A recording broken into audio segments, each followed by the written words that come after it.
DMK versus anti DMK அப்படிங்கிற ஒரு பாலிடிக்ஸ்ல வந்து டிவிகே வந்து அதை பெட்டரா பர்ஃபார்ம் பண்ணிடுச்சு அப்படிங்கிற மாதிரி பார்க்கலாம். அப்படி இது வந்து ஏடிஎம்கே ஸ்பேஸை வந்து எடுக்கல அப்படிங்கிற மாதிரி நிறைய பேர் சொன்னீங்க அப்படின்னா, அப்படி எடுக்காம இருந்து ஏடிஎம்கே ஸ்ட்ராங்கா இருந்துச்சு அப்படின்னா, இப்போ அவ்வளோ பெரிய ஆன்டி இன்கம்பன்சி இருந்து நிறைய மினிஸ்டர்ஸ் தோக்குறாங்க. ஸ்டாலின் அவர்கள் தோத்துட்டாரு, சிஎம்ஆ இருந்த ஸ்டாலின் அவர்கள் தோத்துட்டாரு, துரைமுருகன் அவர்கள் தோத்துட்டாரு, நிறைய மினிஸ்டர்ஸ் தோத்துட்டாங்க. இவ்வளோ ஆன்டி இன்கம்பன்சி இருந்தும் அவங்க 70 சீட் வந்துட்டாங்க அப்படின்னா அதற்கு ஒரே காரணம் டிவிகே மட்டும்தான்.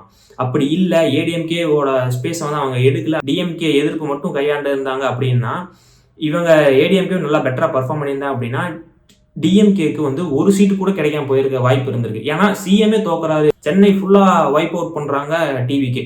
இப்படி இருக்கக்கூடிய சூழ்நிலையில டிஎம்கே வந்து 70 சீட் வாங்குது அப்படின்னா அதற்கு வந்து ஒரே காரணம் வந்து டிவிகேவா தான் இருக்க முடியும். ஏன்னா அவங்க மட்டும்தான் வந்து ஏடிஎம்கேங்கிற ஒரு போர்ஷனே வந்து தூக்கி வீசிட்டு டிஎம்கே டிவிகே அப்படிங்கிற மாதிரி ஒரு நெரேட்டிவை செட் பண்ணி அதில் ஒர்க் பண்ணி இப்போ அதையும் வந்து வென்றுட்டாங்க.